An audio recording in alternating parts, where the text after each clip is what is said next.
दरअसल 1990 के आसपास का जो समय है ये बहुत ही और एक सप्ताह बाद आपकी जो क्रेडिट रेटिंग है पूरी दुनिया के सामने वो क्या हो जाती। जो भी विदेशी ऋण, जैसे बैंक्रप्सी का मतलब क्या है कि हमने आपसे कोई लोन लिया है, आप ऋण का भुगतान नहीं कर पाते, इंसॉल्वेंट हो गए आप, है ना। जब बंद कर दे तो आप इंसॉल्वेंट हो गए, पैसा ले लिया जाए आईएमएफ से, तो सोना गिरवी रख के पैसा लिया गया। लेकिन वो समस्या का स्थायी समाधान नहीं था, क्योंकि हम कहाँ फंसे हुए थे, विशियस साइकिल ऑफ पॉवर्टी में फंसे हुए थे। दरअसल ये इंडिया का कोई अपना मॉडल नहीं है। हम आपको बताएं कि इंडिया शुरू से ही दुनिया के अलग अलग देशों के साथ भारत के व्यापारिक संबंध रहे हैं। ऐसा नहीं है कि 1991 में आके हमने कुछ ऐसा कर दिया जिससे हम कहें कि हमने एलपीजी इकोनॉमी को अडॉप्ट कर लिया।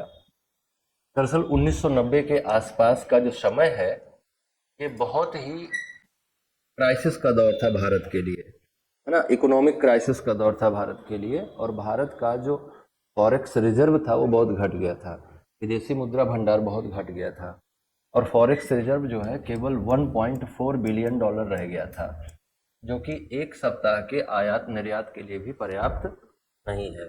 और एक सप्ताह बाद आपकी जो क्रेडिट रेटिंग है पूरी दुनिया के सामने वो क्या हो जाती, बहुत खराब हो जाती, और आपको दुनिया के दूसरे देशों से जो सामान आप आयात निर्यात करते हैं वो मिलना बंद हो जाता। तो क्या करते हैं आप, आपको अपने आप को बैंकरप्ट घोषित करना पड़ता है। जो भी विदेशी ऋण, जैसे बैंकरप्सी का मतलब क्या है कि हमने आपसे कोई लोन लिया है और हम कह दें कि अब हम देने की सिचुएशन में नहीं है, तो बैंकरप्सी यही ना हुआ। दिवालिया कैसे क्या होता है, दिवालियापन,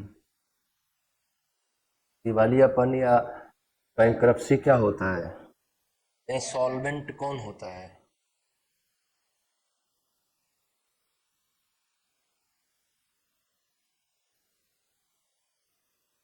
आप ऋण का भुगतान नहीं कर पाते तो इंसॉल्वेंट हो गए आप, है ना। जब बंद कर दे तो आप इंसॉल्वेंट हो गए, और उससे पहले आप दिवालिया हो गए। इंसॉल्वेंसी ना एक लीगल प्रोसीडिंग है। तो आप अपने आप को कहते हैं कि हम जो भी ऋण हमने लिया है वो हम चुकाने की स्थिति में नहीं है।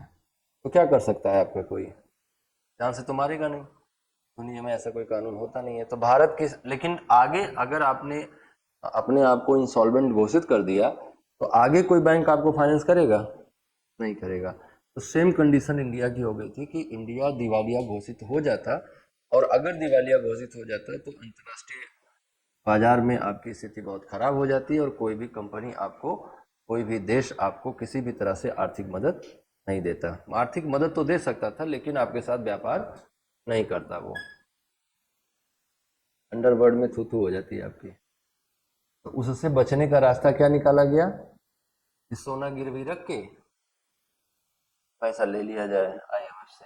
तो सोना गिरवी रख के पैसा लिया गया, लेकिन वो समस्या का स्थायी समाधान नहीं था, क्योंकि हम कहाँ फंसे हुए थे, विशियस साइकिल ऑफ पॉवर्टी में फंसे हुए थे, गरीबी के दुष्चक्र में फंसे हुए थे। तो उस विशियस साइकिल ऑफ पॉवर्टी को तोड़ के हम क्या कर सकते थे, विशियस साइकिल ऑफ पॉवर्टी को तोड़ने का रास्ता हमारे पास क्या था, इन्वेस्टमेंट लाना।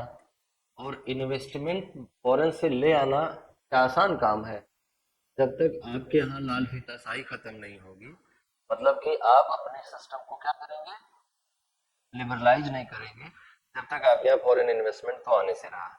तो लिबरलाइजेशन की जरूरत काहे के लिए पड़ी, उस फॉरेन इन्वेस्टमेंट को मंगवाने के लिए।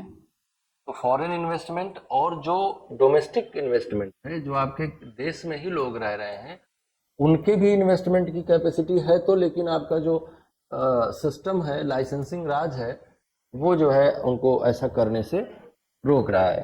तो लाइसेंसिंग सिस्टम को भी खत्म करना जरूरी था, और तो लाइसेंसिंग सिस्टम को खत्म करने और फॉरेन कैपिटल को अंदर मंगाने के लिए आपको लिबरल पॉलिसीज की जरूरत पड़ी, जिसके कारण से आपने लिबरलाइजेशन को अपनाया। प्राइवेटाइजेशन को काहे के लिए अपनाया आपने, डोमेस्टिक इन्वेस्ट, नहीं नहीं, गवर्नमेंट के पास भी कम हो गया और डोमेस्टिक इन्वेस्टमेंट भी बढ़ाना है ना आपको। आप देख रहे हैं कि 1948 में जो कंडीशन थी भारत की, उससे बहुत अच्छी कंडीशन हो गई है 1991 में भारत की, है ना। लोगों को पास पैसे हैं, लोग इन्वेस्टमेंट करना चाहते हैं, लेकिन लोग इसलिए इन्वेस्ट नहीं कर रहे हैं क्योंकि आपके नियम बहुत खतरनाक है। आपने जो व्यवस्था बना रखी है इन्वेस्टमेंट की, बहुत उलझाऊ है। तो इन्वेस्टमेंट को इजी करना या जो ईज ऑफ डूइंग बिजनेस है उसको बढ़ाना, तो ईज ऑफ डूइंग बिजनेस को बढ़ाने के लिए क्या रास्ता अपनाया गया? प्राइवेटाइजेशन का रास्ता अपनाया गया। और जब आपको फॉरेन इन्वेस्टमेंट मंगवाना है तो आपको ग्लोबल तो होना ही होगा, ग्लोबल इकोनॉमी से अपनी इकोनॉमी को कनेक्ट तो करना ही होगा। तो आपने क्या किया, 1990 में जो ये विशियस साइकिल ऑफ पॉवर्टी था, इसको तोड़ने के लिए आपने एलपीजी इकोनॉमी के मॉडल को अडॉप्ट किया। और एलपीजी इसे इसलिए कहा जाता है क्योंकि उसके बाद जो पॉलिसी आई उसमें लिबरलाइजेशन था, उसमें प्राइवेटाइजेशन पर बल था, उसमें ग्लोबलाइजेशन पर बल था। ग्लोबलाइज होने का, जैसे प्राइवेटाइजेशन को प्रायः लोग जो है बुरे निगाह से देखते हैं। आप लोग किस निगाह से देखते हैं कि privatisation is good for economy और द बैड फॉर इकोनॉमी?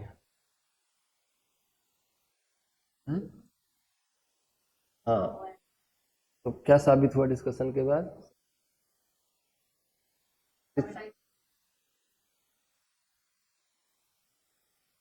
हाँ, मतलब दोनों चाहिए। हम तो कहते हैं ना कि हाँ, मध्यम मार्ग सबसे बढ़िया मार्ग है। पीड़ा के तार को इतना मत खींचो कि टूट जाए, और इतना ढीला भी मत छोड़ो कि उसमें से सुर ना निकले, है ना? तो एक मध्यम मार्ग सबसे बेहतरीन मार्ग होता है, भगवान बुद्ध कह के गए हैं। तो मध्यम मार्ग ये है कि जहां जरूरत हो वहां प्राइवेटाइजेशन करो, जहां जरूरत ना हो वहां पे लिबरलाइज रखो, मतलब दोनों ही को रखो, निजीकरण और उसको दोनों को रखो। प्राइवेटाइजेशन से इकोनॉमी बढ़ावा मिला, ग्लोबलाइजेशन से इकोनॉमी को बढ़ावा मिला, और लिबरलाइजेशन से इकोनॉमी को बढ़ावा मिला।